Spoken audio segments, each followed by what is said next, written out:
Okay. Can everybody hear me okay? Yeah. Good. First, let me thank Alan and DISPUK for having me. I'm going into an environment that I know you know one another, many of you do, and I don't, and it's always a thrill. It's a bit nerve-wracking on the one hand, but it's a thrill on the other to have an invitation to a place like DISPUK. And I also want to thank folks for indulging my English, which is going to be far better than having you indulge my Danish. What I will try to do is go against my normal instincts. I'm from New York City, and we tend to talk very quickly because we want to get on with it. And so I'm going to try to move against that. But if I start getting excited and talking too quickly, please just slow me down. That would be, don't hesitate to say, look, this is all going too quickly. When Alan asked me to come here, he said that in DISPUK and in a number of theorists who are working with DISPUK, that the thought of Gilles Deleuze has become more prominent. That there had been a lot of work initially in Foucault particularly, but that Deleuze was becoming a theorist that people were referring to. And so that what he wanted to do was try to get more of a framework understanding of Deleuze out on the table. And could I try to do that? And so that's what I'm going to try to do with you today. And when I say do with you today, that's what I mean. Not in front of you. Yes? You forgot the incorrect thing. Yes? To say that. Oh, yes. No, I'm getting there. Okay. Yes. No, I forgot. Okay. The important thing, and this is the important thing in the entire talk, is the bathroom break that Alan wanted me to tell you about, which I'm getting there. But what I want to do with you today is work on Deleuze, right? And so my plan is to give a framework for thinking about Deleuze, one that I think will respond to some of the concerns with DISPUK. But not to take the entire time to do that. I'm hoping to do that in a half an hour or 40 minutes or so. And then that will allow folks a chance to sort of talk to one another, to go to the bathroom, right? And then to come back and then use questions, comments, in order that we can start taking Deleuze in the directions that your interests go. And so if I'm going to present a general philosophical framework, then we can drag Deleuze one place or another after we have that little break and give folks the time to discuss things as well. Right?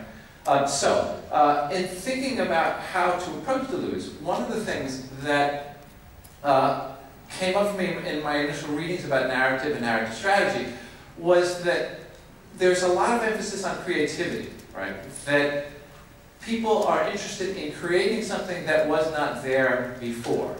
And I saw this also in the talks today. The talk that I think was Michael gave yesterday afternoon, the talk that Art gave, there seemed to be emphasis on trying to go to a place that people had not been before. Right? And even, is it Suzanne who presented this morning? Right? In Suzanne's talk, she was trying to begin to carve out that space. And the question that one might raise is, how do we think about creativity?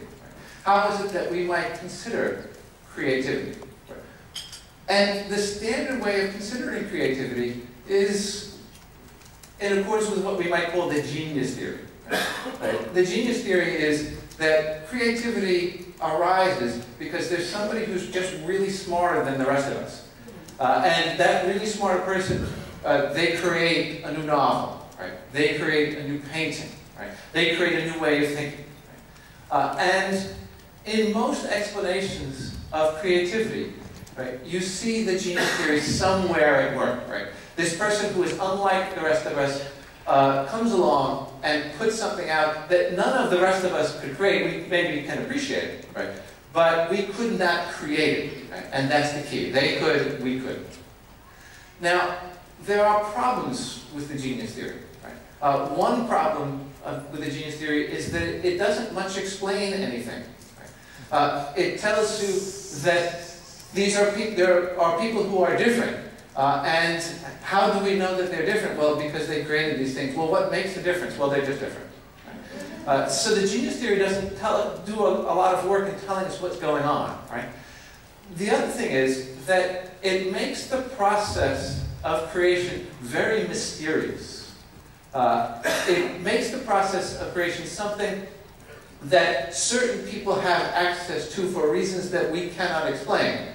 And then new things appear before us. And when these new things appear before us, we have to accept it, but we don't know why this is and how this is. And of course, not knowing why and how this is, we don't know how either to replicate it or how to follow down that path, or we don't know anything more about being creative than we did before. Right?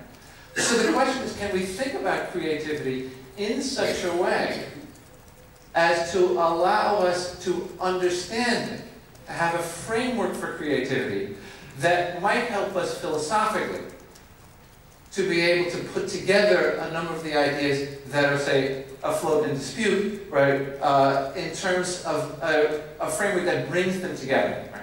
And the way I want to approach Deleuze is as doing that. Right? That one way to understand Deleuze is that Deleuze gives us a way to think about creativity.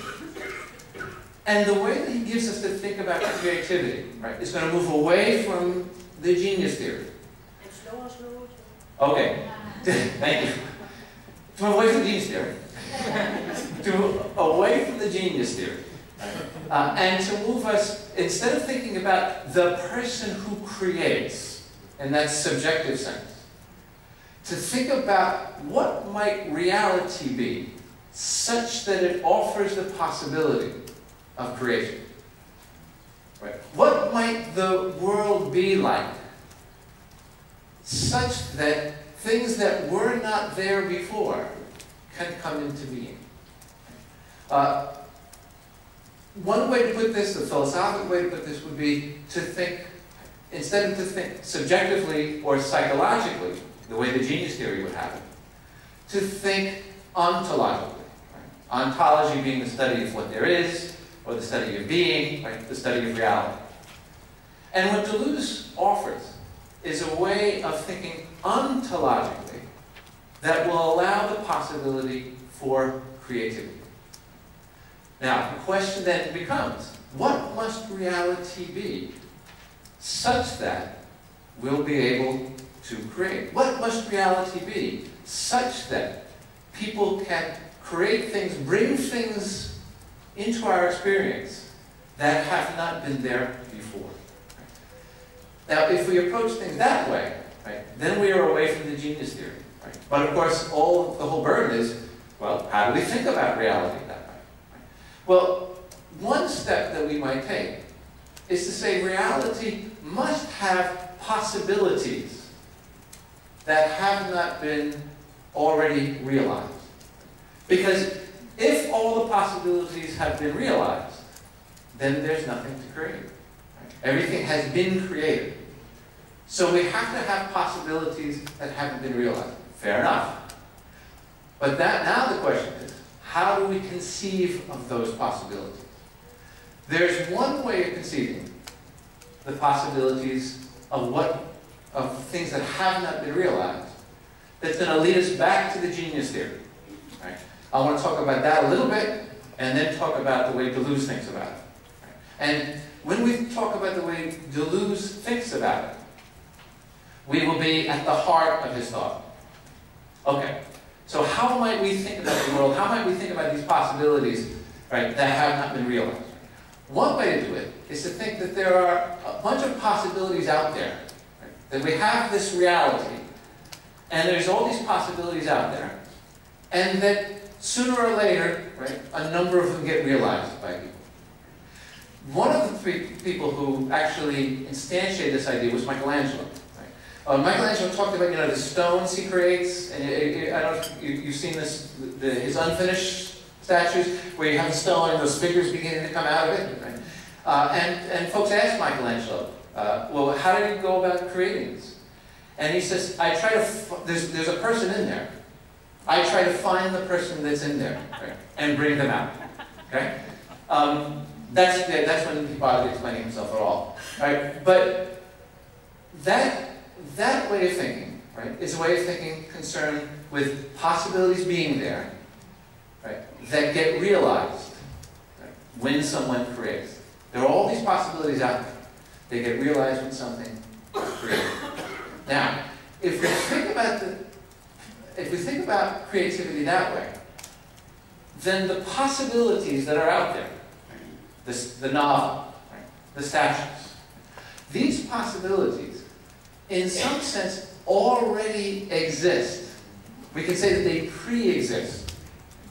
They're out there, but they haven't yet been brought into reality. So that what you have is, as it were, a realm of possibility, or a realm of possibilities, all of which in some sense exist. They just haven't been brought out into the world. Michelangelo's statues exist in a realm of possibility, but nobody's actually carved the marble to make them yet. Right? Virginia Woolf's novels, right, exist in a realm of possibility, but nobody has actually made them real. The possible then becomes like the real, with one difference. It hasn't been realized yet. It's in the realm of possibility. Now, if we think about things that way, then we have the creator as the person who, in one way or another, discovers what's out there. Right? Discovers something in the realm of possibility. Right? Virginia Woolf discovers this way of writing, right, which hadn't been there before, and she writes. Right? Kierkegaard discovers a paradoxical way of thinking about faith. It was in some sense ready to be discovered, but he comes up with it.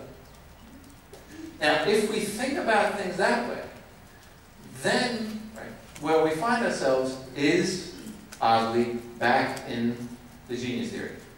Right? The genius is the one who discovers the possibility that's out there. We also have something that Deleuze never tired of criticizing, which is representation. Right? What is it that the genius does? The genius represents what's out there, right, in reality. In this sense, if we work with the thinking of possibilities as things that are already out there, that it is the job of people to discover, right, then we're back with the genius who discovers. The question is, can we think about possibility differently? Can we think about the things that have not been created in such a way as to allow for creation, right, that emerges not from discovering something that's there, but actually creating. Right. Good. Let me check in. I'm slow enough now. Okay. Now, one way to think about what's out there, the way we've been thinking about it, is that there are these pre-existing things that are waiting to be created are, and this would be Deleuze's term, there are pre-existing identities. Right? There are identities that are out there, right, that become realized by the genius.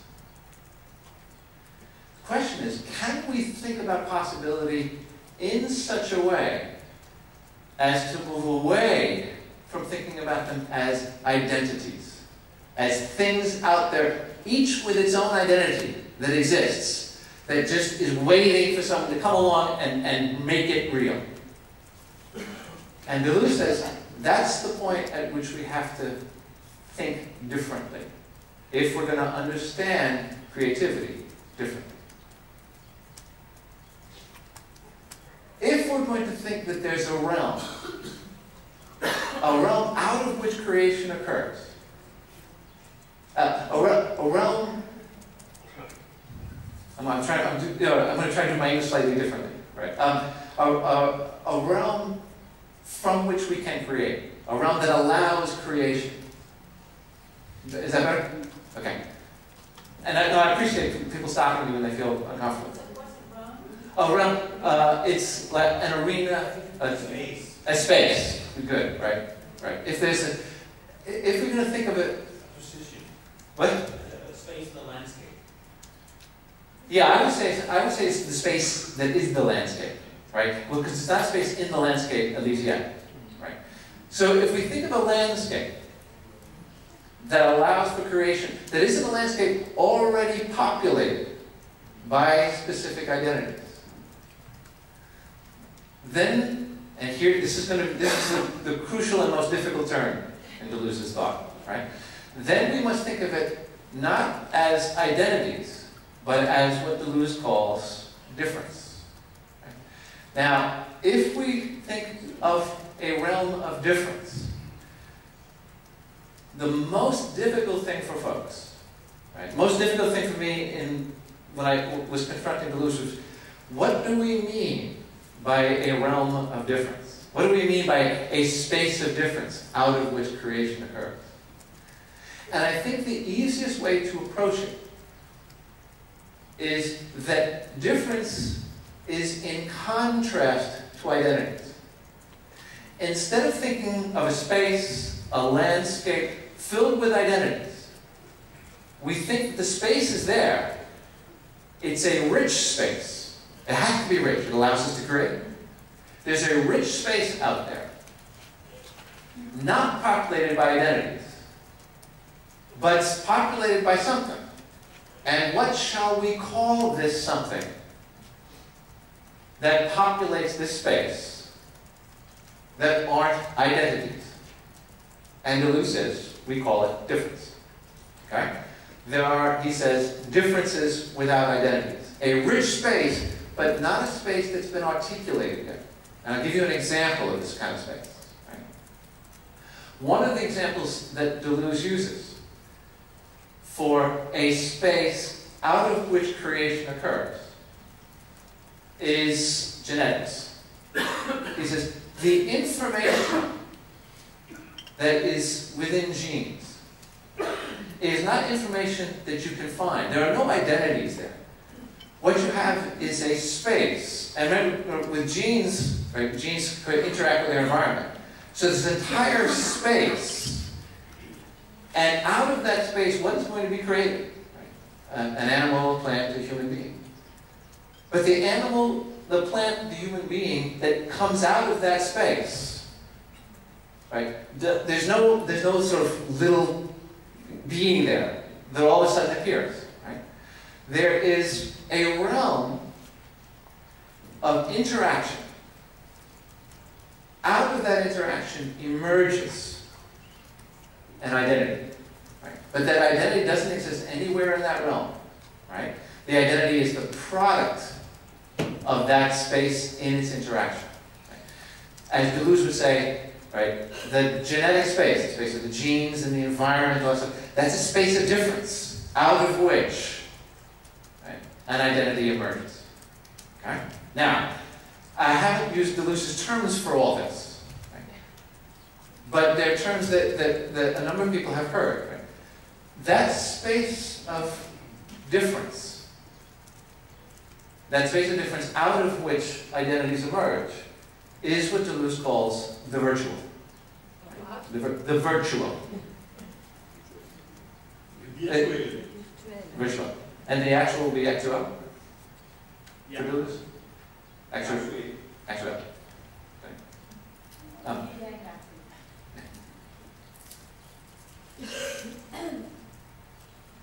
Good. Okay.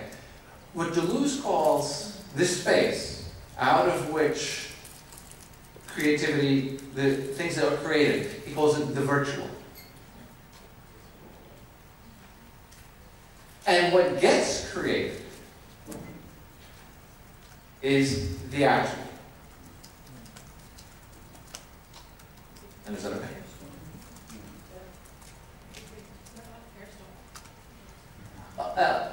Somebody say Aristotle? Where? Yes. Here's the difference from Aristotle. Right? For Aristotle, and Deleuze poses this difference. For Aristotle, there's the potential, because the potential and the actual. The potential doesn't exist until it becomes the actual. Right? The potential is like the possibility in that first sense we were talking about. But for Deleuze, the virtual does exist. The virtual is real. The virtual is there. Now, how might the virtual be there? Let's come back to our discussion of genes. The individual that gets created, right, gets created not out of nothing, out of something that's there. But the thing that's there, it does not exist as that individual, but it gives rise to the individual. It exists, it's there. It is, we could say, something within the matter, in that space of difference, that gives rise to the individual.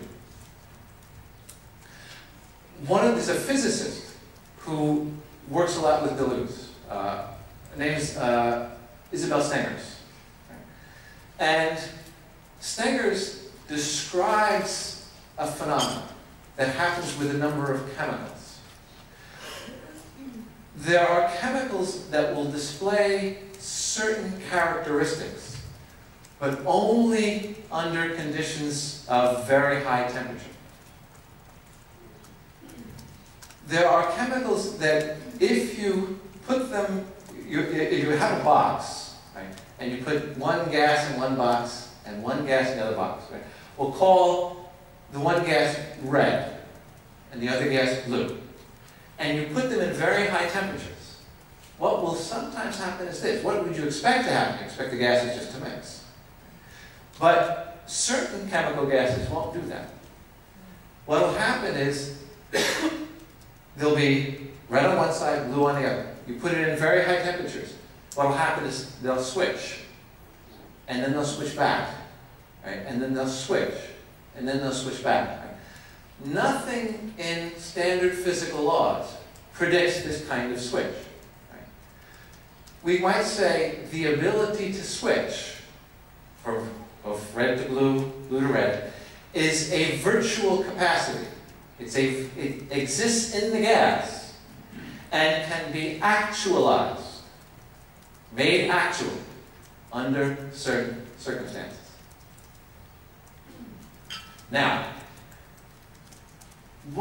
He's done is he's substituted for he's taken the picture of possibilities, as pre-existing identities that are somehow realized. He's gotten rid of that picture, and the picture that he's put in place is one of, we could say, instead of the realm of the possible and the real, the actual and the virtual. The virtual becomes, Deleuze was using the term, Alan, what would this be in Danish? The virtual becomes actualized.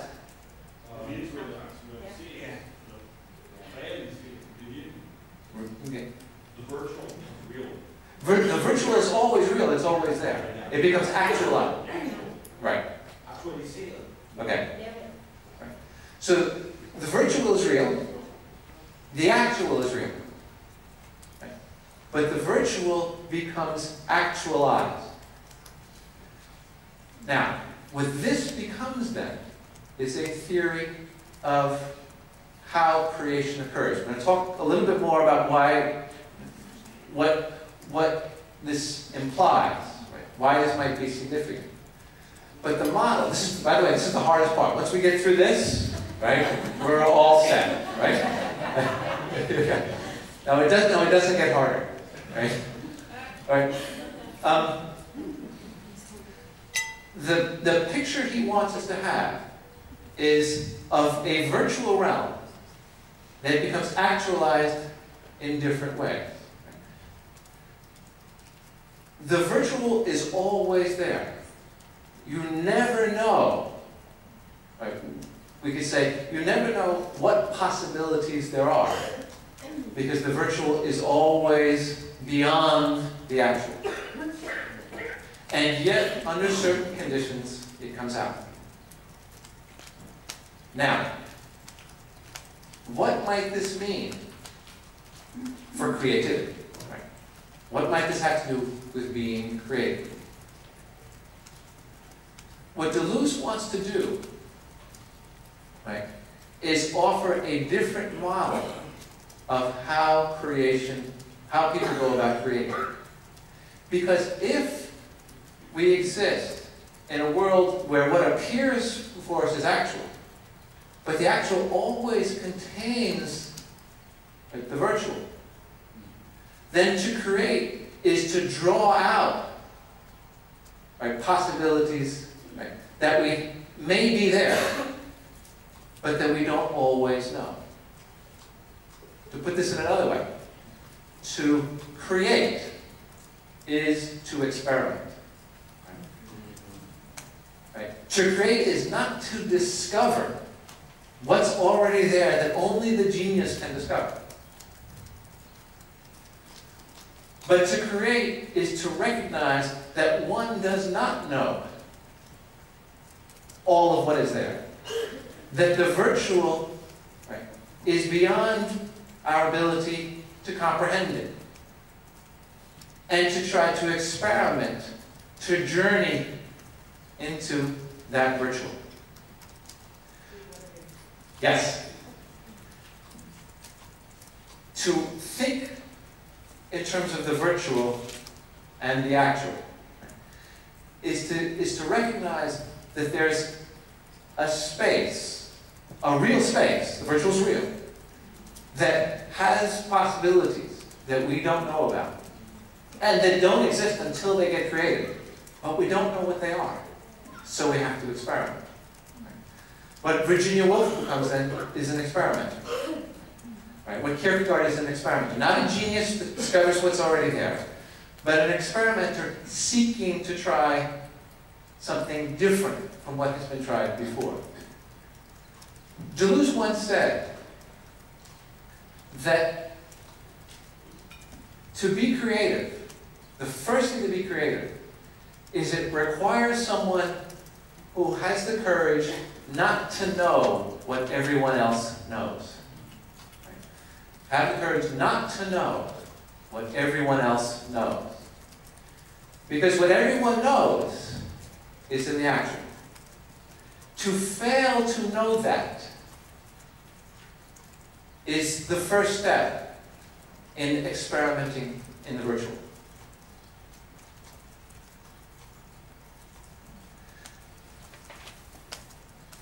Now, when Deleuze talks about, he uses a term, and I've heard it a couple of times in conference, right? Becoming, right? He talks about becoming, right? Art, I think, did you use that term as well? That term, it may appear in your talk, becoming. When I think in terms of becoming. Yes? Yes.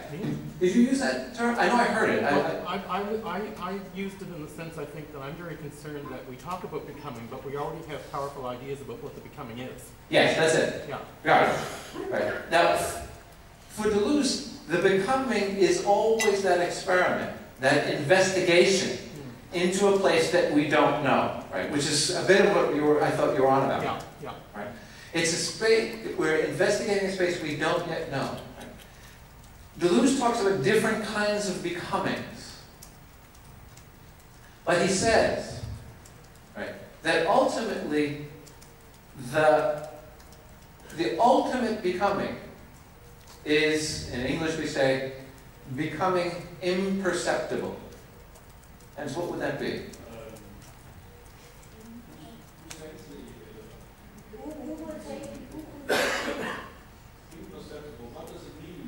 Oh, you can't see it. Yes. The other side of the perception. Right. Perception, you use your senses. Yes. Something imperceptible, we cannot sense it. That's it. Right? And with that, so that corresponds to Danish? Right? Okay. And with each sense, we will ikke kan see. The term. In English? In English, becoming imperceptible. Unable to be perceived. Now, why is it becoming imperceptible? Because the perceptible is the thing that people always already know. They can see that. What they can't see is the new thing.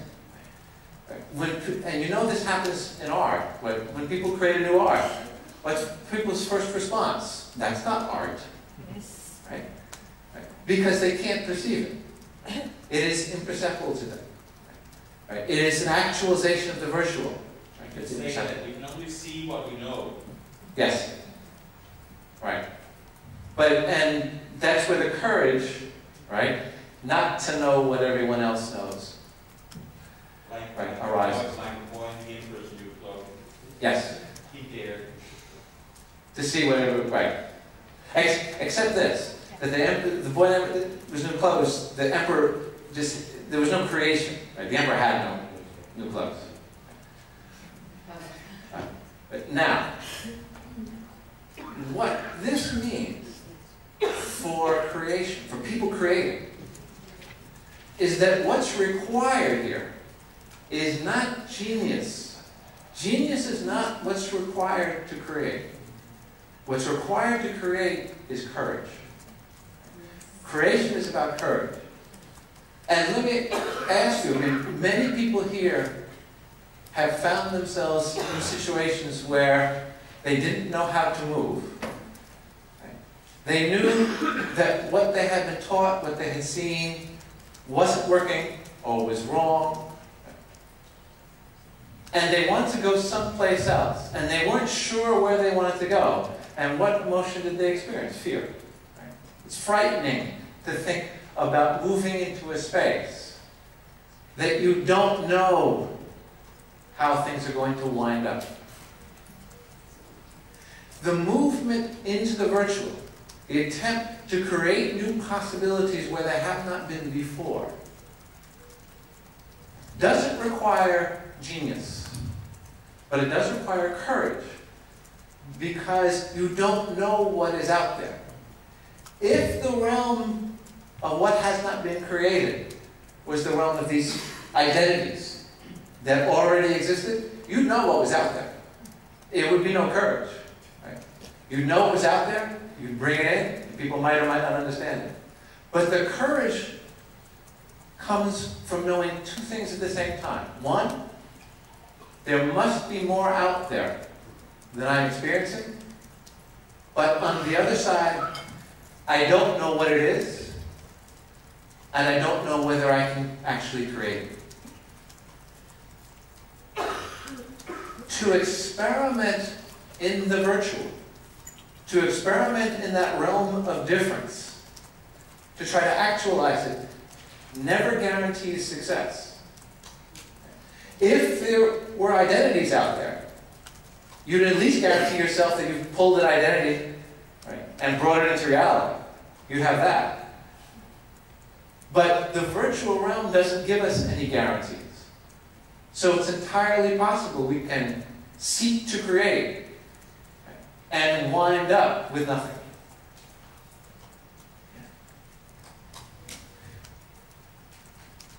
That's where the courage comes from.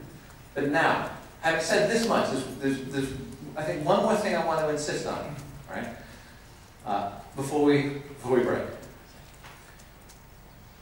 We started with the discussion of artistic creation. And we said that artistic creation involves a certain courage in the face of the virtual. But what we're talking about now, the framework that Deleuze has given us to think about this, isn't just about artistic creation anymore, is it? Right? It's really about living. Right?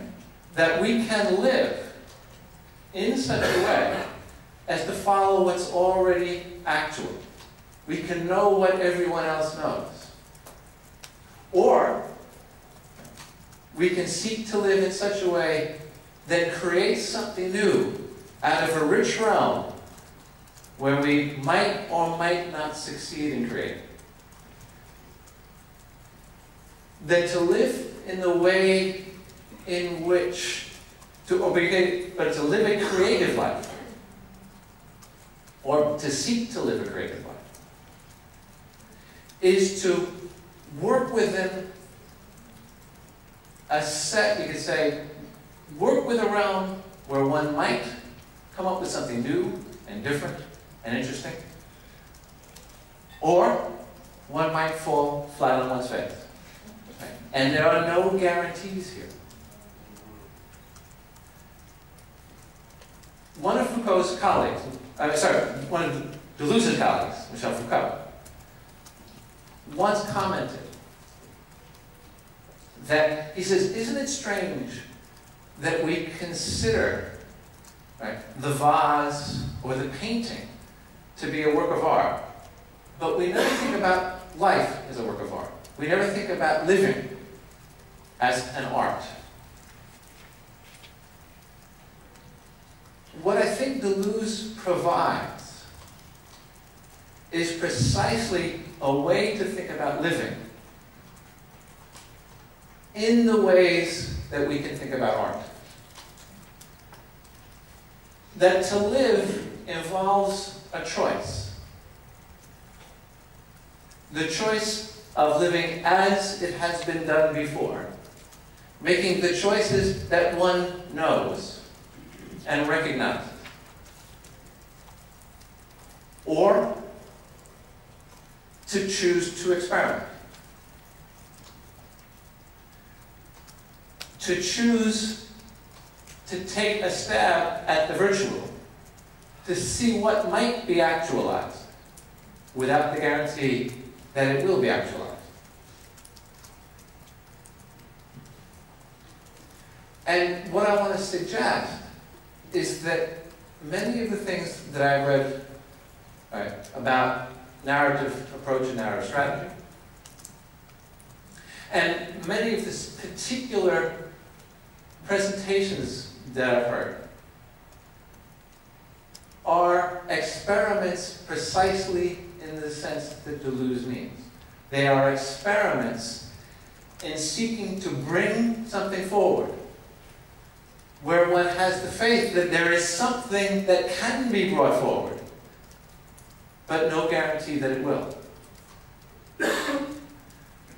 So that oftentimes when you're asked, how did you do that? It's very hard to discuss it.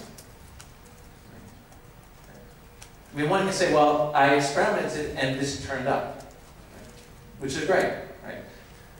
But what Deleuze wants to say is, if that's how we think about it, then now we have a framework for philosophically understanding the anxieties we have in the face of creation, how it is that things can be created, not by genius, but by courage, how it is that we can think about living in ways that aren't just following the paths of others, and how we can bring the various strategies that people have, right, in coaching, in leadership, in therapy, into a framework, right, within which we can consider all of it, right, which is what philosophy does. It seeks to give us a framework for thinking about our thoughts. Now, with that, if I don't let you go to the bathroom, I'm going to hear from Alan. What I want to do is this. I've never done this before.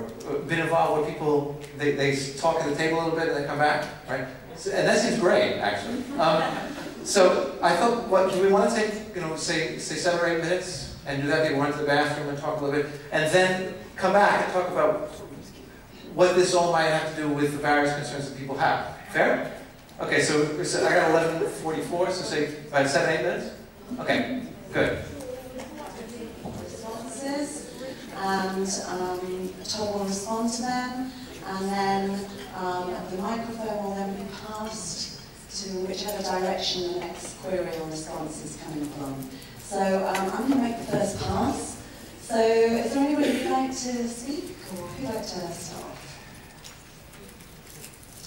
Art. We had an exciting conversation about it. Speak up, or do you want me to? You need the microphone, and then you're responsible for the next pass, Art. Art, the idea is this. Sarah wants to pass the microphone and be done with it. Right? So the microphone is now your responsibility. Todd, this is more risky than I thought. You have no idea. I know. Well, what we started to explore here was maybe distinctions between what could be called modernist ideas of courage and maybe Deleuzean ideas of courage. Because with modernist ideas of courage, there is the promise that you will succeed. And then with Deleuzean idea of courage, it brings in what I've spoken of yesterday as the postscript. It brings in the PS, which is PS, you may not succeed. PS, you may risk and you may fall. And you may experiment, something may come out of it, something may not. And so we were thinking of that distinction. Does that fit? Yeah, I think it does. In thinking about modernism, I always get a little bit worried, right? And the reason I get worried is that there's a distinction, an easy distinction people try to make between the modern and the postmodern. Yeah. Deleuze never made that distinction. He never used those terms. And I think for good reason. So let me say a bit about that and then come back to your comment, which I think is really relevant. If we think about the postmodern, right, the postmodern actually arose, the term the postmodernism, right, arose in architecture. Right? It was an architect named Christopher Jenks who coined the term the postmodern. And if you look at architecture, you can see a break between the modern and what's called the postmodern. You can also see it in painting. Right? You can't see it so easily in literature. All of the elements that were definitive of what is supposed to be a postmodern literature can be found in, say, Joyce. Right? So the term postmodern had a very specific source of arising, but has become something that's become a general term. I once tried to isolate the meanings in an article I wrote of postmodernism, and I stopped at 10. Right? There are at least 10 different meanings, and I gave up. I think that's why Deleuze does not use the term postmodern, right? Because art, you guys didn't use the term postmodern either. You used the term modern, right? And so what we might say is this, that if we think in terms of, I want to do this without introducing a whole bunch of new terms. If we think in terms of something out there that's set, right? And if we touch it, then we have a guarantee, right, that we have in some sense succeeded. And that's that modernist guarantee I think you're talking about. Okay? Okay. Yeah. That's very helpful. And well, I think Deleuze wants to get us away from that. Right? Here we can say there's, in some sense, a continuity at this particular point, right, between Deleuze on the one hand. There are many differences, but at this point, there's a continuity between Deleuze and Kierkegaard, right? Because for Kierkegaard, faith was the leap, right, beyond the reasoning, right, beyond the ethical, into an absolute that had no guarantees. Right? It was a paradox that you grasp. Okay? There are many things Deleuze would differ from Kierkegaard on, but I think that's a point of contact. Does that make sense? Yeah, that seems to me a point of contact between them.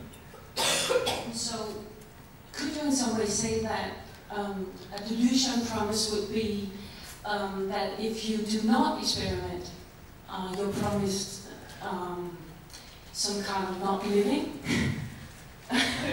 Or not having a life? What? Replication. Replication, right. And that is something that you can be sure of.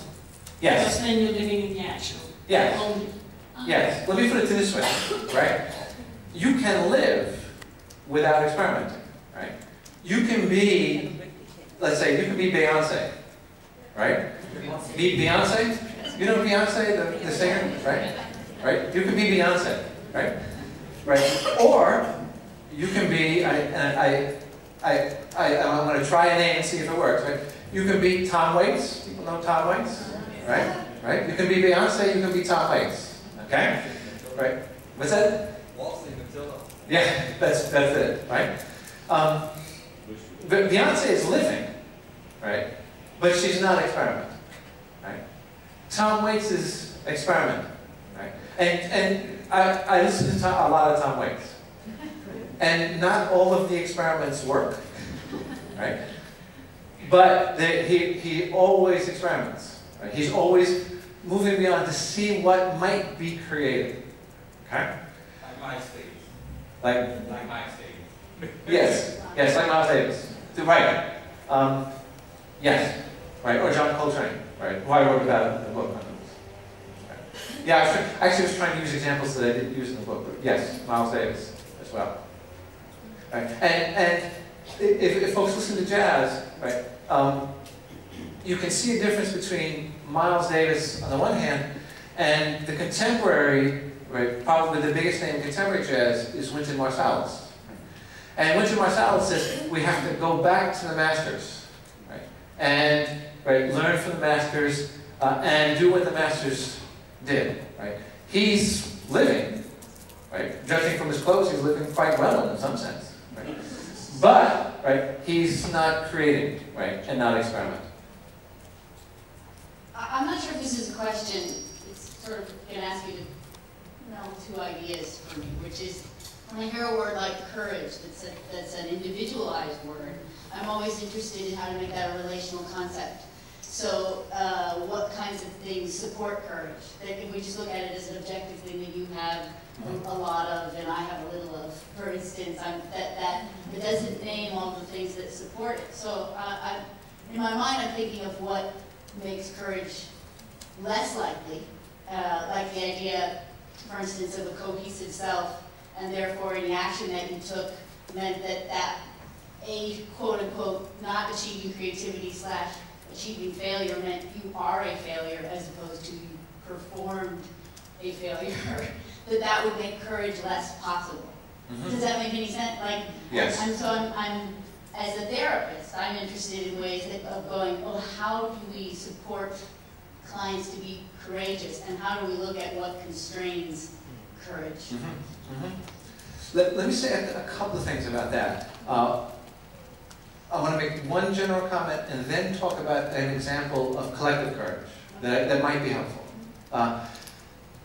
I was once asked at the university I teach at, when they have graduation, they usually have a big graduation, and then they have a main speaker. But because the hall in which the graduation occurred was being redone one year, they had about 10 or 12 of them. Right? And someone had given some misinformation to somebody because I was asked to speak at one of the graduations.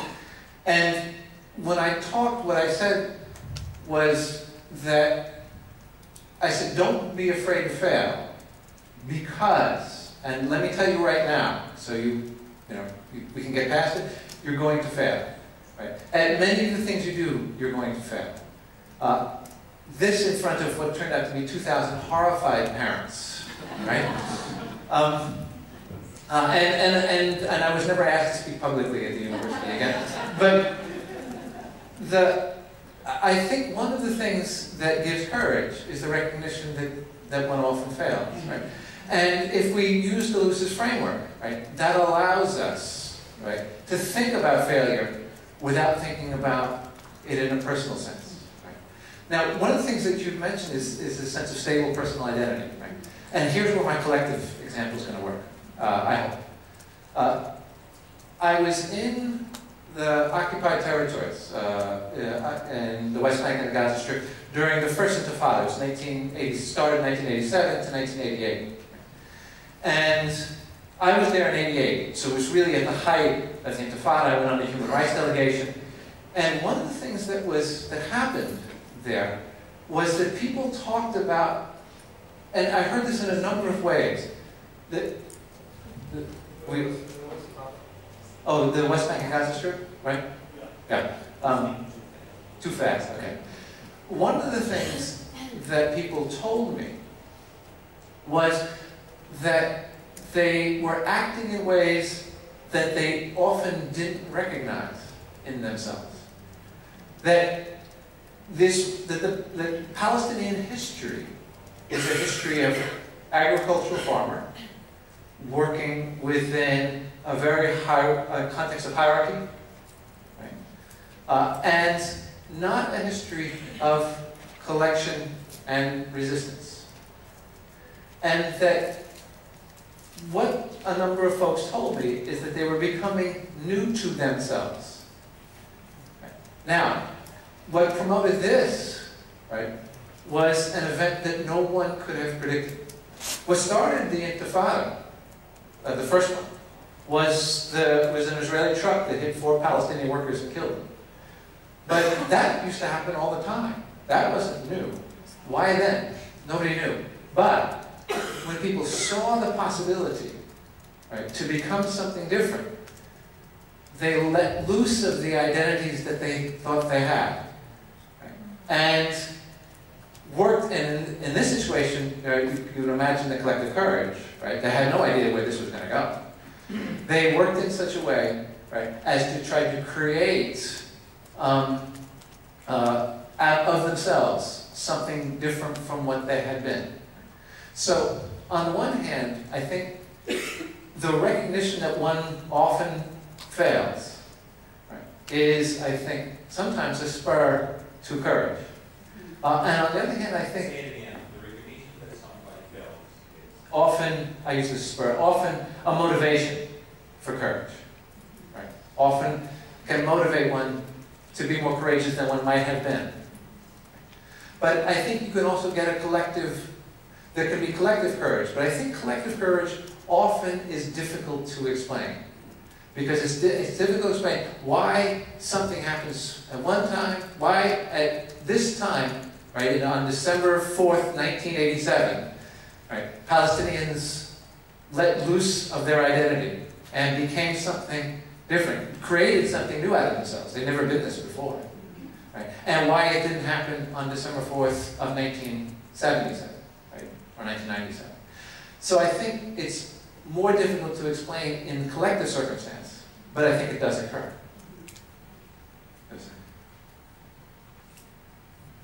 Thank you. I think this is very inspiring. But at some point you said something about we have to go back and listen to what the old masters did. And then I just think, who defines whether a creation has taken place? Isn't that a very normative position? I think about the artists or the thinkers that hasn't been recognized in their time, but later somebody discovered them and saw this was pure genius. So could you expand a little on that? This I think is one of the most difficult questions for Deleuze's thought, and I've tried to write on it a bit. Let me put the question another way and see if you still recognize the question, right? There are a lot of things that can be created, that can be created. Right? How do we know the worthy ones from the ones that aren't worthy? Would that be a fair way to put the question? Yeah, and I think this is a really difficult question for Deleuze. Because when he talks about creativity, he doesn't introduce, in terms of creation, anything, I'm going to use the English term normative. What would be fair? Okay. There's nothing normative. What would be, Alan, help me out. Normative. Oh, normative. Okay. Well, that was easy.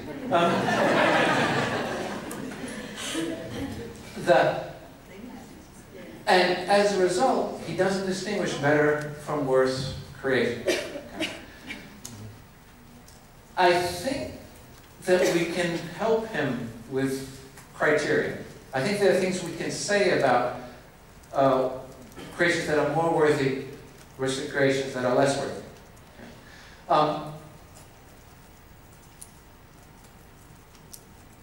One of the things that it seems to me is a helpful criterion is that with a worthwhile creation, you open a space for further travel. People can go further down a journey. with a worthwhile creation. Whereas a creation that's not worthwhile, it doesn't seem to open any paths up. In that sense, you can create something that's not worthwhile, but it becomes part of the actual in, we could say, a way that's, use the term repeatable, right? In a way that's repeatable, right? But a worthy creation doesn't lend itself to repeatability, right? It doesn't lend itself to the same thing. You open the door to worthy creation and you don't have the same door, right? You have a wide open path. I would think that among the characteristics of a worthwhile creation would have to be that it opens doors, right, to other possible creations. And in this sense, we can think of literature, right? I might be using literature as an example. Let me use something else. The paintings that Kandinsky did helped open up a whole space, a whole realm of paintings. In fact, what Kandinsky did opened up two realms of painting, right? The sort of constructivism of Mondrian, right, and the expressivism of Orozco. But Kandinsky helped open that path, right? So Kandinsky's paintings then were worthy, right, because of what they did. Now you might say, well, then isn't it the case that we don't know what's worthy until later? And I think Deleuze would say, yes. Right? We don't know what's worthy until later because we don't know what creations will bring. Right? If we're going to put this in Deleuze's language, right, when we actualize the virtual, right, we don't know what other parts of the virtual it's going to touch. Maybe it will touch nothing. Fair? No, that's always a really tough question for Deleuze. Because he wants to get away from the idea of pre-established values that we then place on the creation, because that's what he's trying to resist. So in this sense, he's aligned with the American pragmatist tradition. Yes. And Deleuze, personally, he had a fondness for a lot of American. He loved American literature. He thought American literature was far superior to French literature. And in some sense, you can see why. Because he was interested in Faulkner. He was interested, actually I should say, Anglo-American literature, interested in the experiments that were done in Anglo-American literature, not so much, you didn't see those in French literature. He didn't work a lot with the pragmatists, but that's because nobody did. And the reason nobody did was because they were so misunderstood. Right? I think that over the last 20 years, the pragmatists are getting better understood in the kind of ways you're talking about. But in philosophy, for so long they were dismissed. Right? Which is really unfortunate because I think we're beginning to start to catch up to the ideas of the pragmatists. Right? And Deleuze would have had, I think, interesting discussions with, particularly Dewey.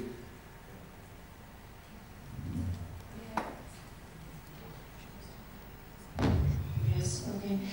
Can you say something about Deleuze's interest in mental problems, or how people that work with mental problems goes to Deleuze for help? A little bit. I can say a little bit. I think that, by the way, somebody back there is also. Yeah.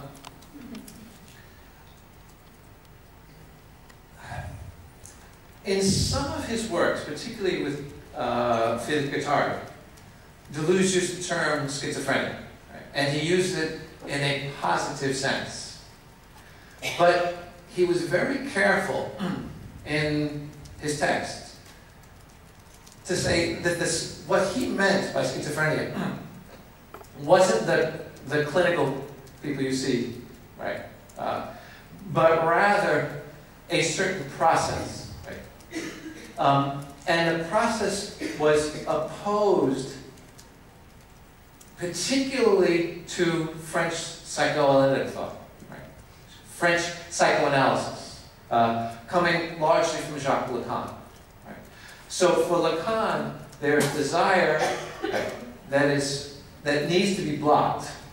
Right? The Oedipus complex is what blocks the desire, right? And channels it.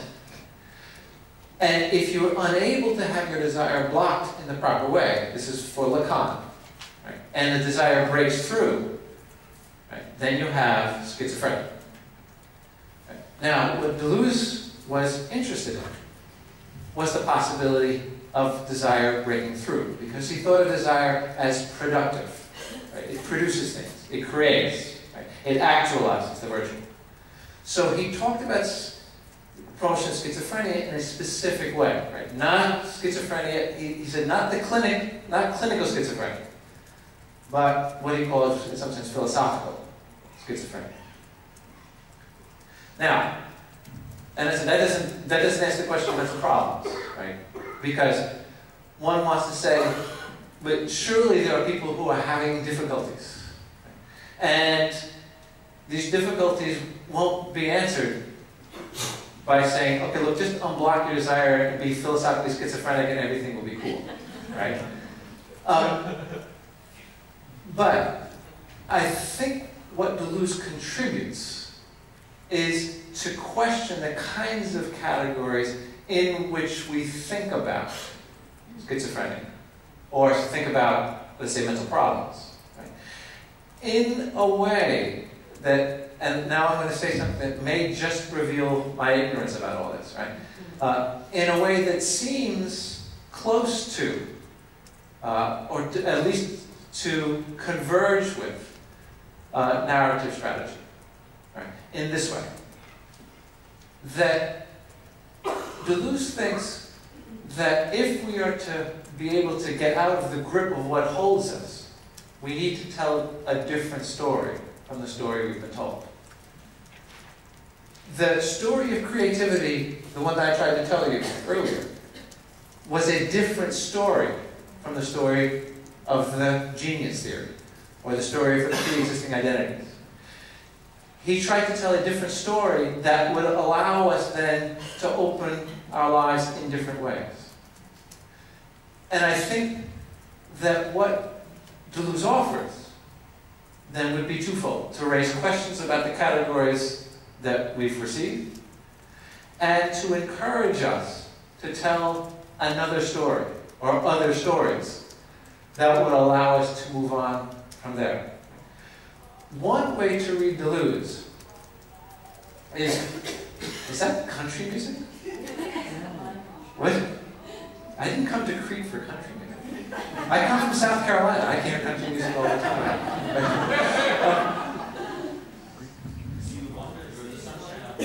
Yeah. One of the things that struck me when I read, and again, I'm just at the very beginning of this, but when I started to read about narrative strategy, was the role that story plays, and the role that switching from one story to another, right, might play in thinking about how a life goes forward. And when I was thinking about Deleuze relative to the presentation, one way to read Deleuze, and I think it would be a right way, would be to say that he was constantly telling different stories. Not the stories that you would expect. Right? He wrote about different philosophers. And when he wrote about different philosophers, each story that he told was a story that you could recognize the philosopher, but he looked different at the end of the story. In that sense, I think there is a convergence between what Deleuze did in philosophy, right? And at least what I understand some of the elements of narrative strategy to be about. Would that be fair? Did I just completely murder narrative strategy?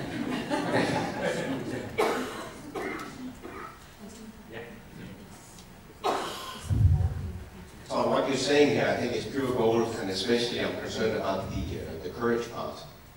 My wife wrote here, we get courage by knowing that we're going to fail. I think too often in organizational development, we mix management with leadership. And courage, in my point of view, is a closer neighbor to leadership than management. So my question to you is, how do we implant courage in leadership? Mm-hmm. Okay, let me answer this by coming back to your presentation yesterday, because I think there was an example, there was something that was bothering me. And then at the end, it got all cleared up. Because I was thinking to myself, here the rough idea was that there was a question with flight controllers, that people were solving problems internally and privately because they were afraid of punishment. And the question was how to move beyond that fear of punishment in such a way as to be able to deal with mistakes. Right? And Michael pointed out that's fair, right? And Michael pointed out that when it succeeded, right, there was a lot more reporting of mistakes. It went from 15 to 25, right, up to several thousand, right? Which I should tell you made me think to myself, if it's several thousand, I was thinking I might reroute my flight away from Copenhagen. But I kept thinking, well, how did this happen, right? And then right at the end, somebody asked a question, and you said, well, what we did was when a mistake happened, we just worked with it, right? We tried to work with it in such a way as to show the new possibilities, right? That were a new way to move, right? And it was as though you weren't quite sure what you were going to do, right? The one thing you were sure of was you weren't going to punish people for it, right? So that would be that step, right, into the virtual. In some sense, coming back to the question, it's like the Intifada, in this sense, right? That there was an opportunity presented, and people, right, took a hold of it, right, and worked with it. You can't always, often, you cannot decide, right, the event that's going to change things, right? The event that's going to allow you to move into the virtual. If you're a more solitary artist, perhaps, right? But in organizations, right, you've got to work with others, right? And sometimes you do what you can, right? And then you hope that an event will come along and will work, right? So, and you don't know oftentimes till later what is done or whether it has worked. As we mentioned a moment ago, I worked in South Carolina. South Carolina is during the U.S. Civil War, right? South Carolina was the first state to secede, right? And it's not quite sure that it wants to be back yet, right? The war is, in many parts of South Carolina, the war is still being fought, right? And so, as a result of that, as you can imagine, race relationships aren't always great, right? And there was an incident in the town of Clemson, where I live, that an African-American kid was killed. And the police seemed not to want to deal with it. And so I started organizing in the black community. Right? And it looked for a while as though we had the event that was going to work. For about 6 months it looked like we had it. But we didn't. But we didn't know this for many months. Right? In the case you described, right, you had an event. Right? The event was the reporting of something. You knew what you wanted to, you knew you wanted to do something with it. Right? But you weren't sure. And this is one of those cases where, in organizations, there's no guarantee. So you do what you can, right? And you hope for the best, right? In the first Intifada, many of the leaders of different organizations told me that they waited for something like the Intifada, or waited for something like the event that happened. But when it happened, they knew some of what they were going to do. They didn't know some other stuff, and they had no idea that it was going to work the way it did, right? So I think, it's, in some sense, what I think I want to say is that it's not that there's a formula for success, and if Deleuze is right, there is no formula. But that sometimes one can go on, right, with the recognition, I want to make this small correction and say, not that one will fail, but that one never knows, right? There are no guarantees, right? If there were a realm, right, in which things pre-existed and we could hook onto it, there would be what some philosophers call a transcendental guarantee, right? Right? But there aren't any of those, right? So we go on knowing we may fail, right? And trying things. And when they succeed, sometimes there's no formula, right? I mean, Mike, when you gave your presentation yesterday, you didn't say, hey, and here's how you do it, right? You gave a set of circumstances in which something got sorted out through experimentation. And sometimes that kind of modesty, right, is the better part of wisdom. Yes? Thank you. I have a question. Could you say a bit about Deleuze's ideas on self-referential piece about it? Could you say a little bit more, Alan? Well, Deleuze says every concept is related to a problem. And every concept is related to other problems. So here, as far as I have read this and Guthrie's work, sense that every system of thought is kind of self-referential. So I just been puzzled by this notion because it invites to system thinking about closed systems and what does this do with virtual and so forth. That's a puzzle in my mind. Okay. Let me say about this about the problem. I'm not going to use the term self-reference, but I think I'm going to get at the thought, and if I don't, just maybe go through it again.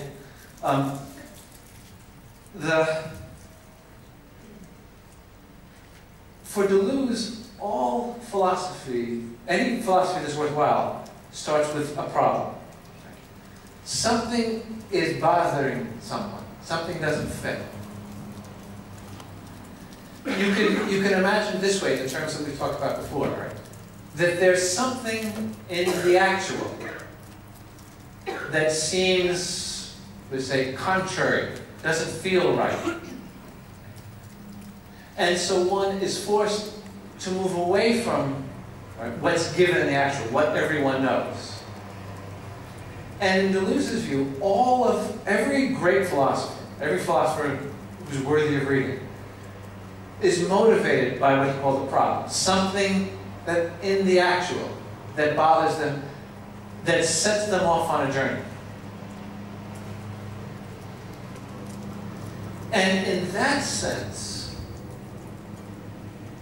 all of a philosopher's work is centered around the thing that bothers them, the problem that sets them off.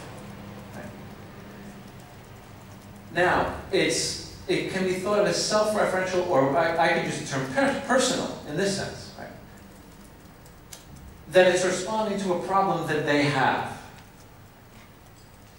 Not necessarily a mental problem, right? A problem that they have, right, in or with the actual. And in that sense, all philosophy, all worthwhile philosophy is personal. The question is, can other people respond to it? Does the problem, Deleuze says that all philosophy can be traced back to the initial problem. So that in the end, in philosophy, the only real question is the problem worthwhile? If the problem is worthwhile, then the philosophy is going to be worthwhile. So, the self-referentiality, Alan, I think you're talking about, is the idea that for every philosopher, the work is caught up in the problem that bothers them, right? Not the problem they're necessarily trying to solve. It's not necessarily about solutions, right? But the problem that bothers them, that motivates them to want to say more, right? To want to talk about something, to want to conceive things differently from the way they've been conceived before. Now, does that get it all? No, it doesn't get it all, but it... No, does that at all get it? Yeah. A little bit. Okay.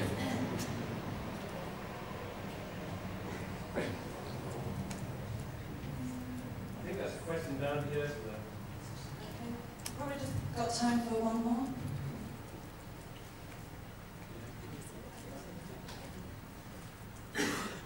Did you?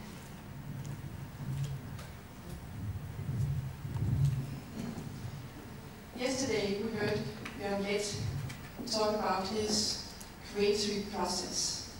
And what I'm thinking about is that he kind of is a good, or maybe he isn't, I don't know, I'm asking you, a good example of how to go into the virtual realm.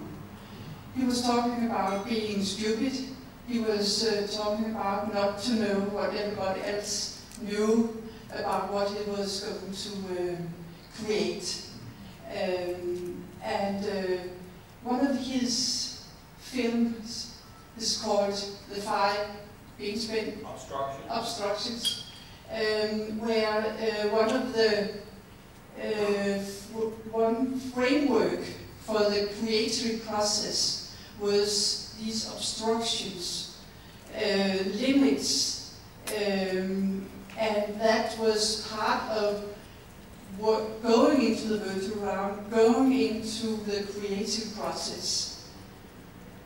This example, and then again related to what we just heard before from Susanne Ekman about what is happening in our organizations, whether they are public or they are private, with the limits within the economic crisis. What is this doing to us? So my question is, does Deleuze say anything about what are the frameworks that are supporting us into the virtual realm, and how can we bring this experiences or learning from the creative processes that we heard from Violet to our organizations? When I was hearing Jürgen Leff talk yesterday, I mean, I thought a lot about Deleuze as well.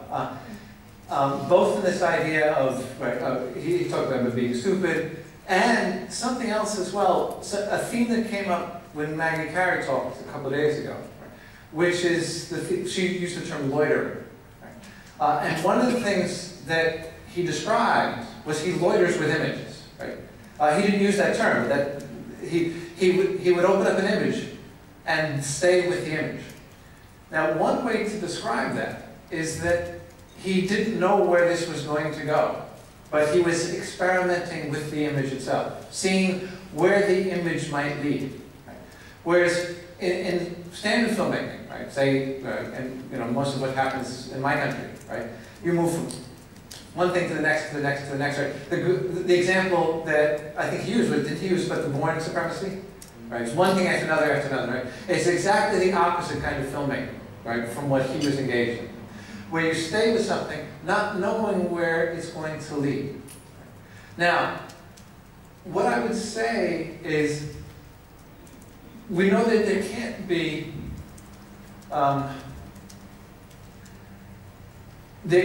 be formulas for success. If there were formulas of success, it would be because there was no virtual. They were just the pre-existing possibilities, and here's how you get to them. So there's no formula. But that doesn't mean that we can't learn anything from people who've gone before. That there are things that we can sometimes pick up on and then try ourselves in our realm.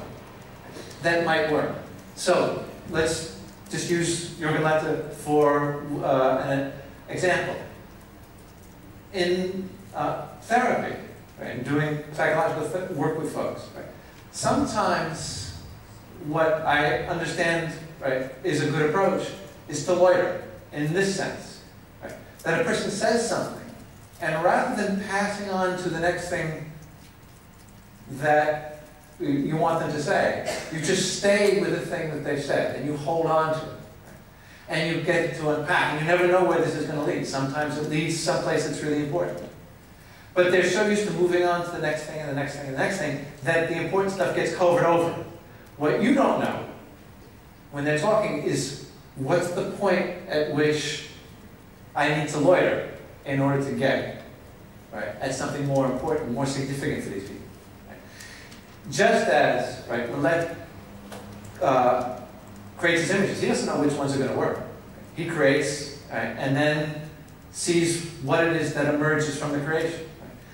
in that sense, we might say that loitering is not a guideline, right? But one of the strategies that sometimes works in certain areas. Right? And in then coming to understand how to work with the virtual, to actualize it in ways that are worthwhile, right? Then we can look at the tools people have used. But we see them as tools. And sometimes a tool will work on one thing and won't work on the other. Right? So we look then for tools, like loitering, right? In order to see where that might lead us.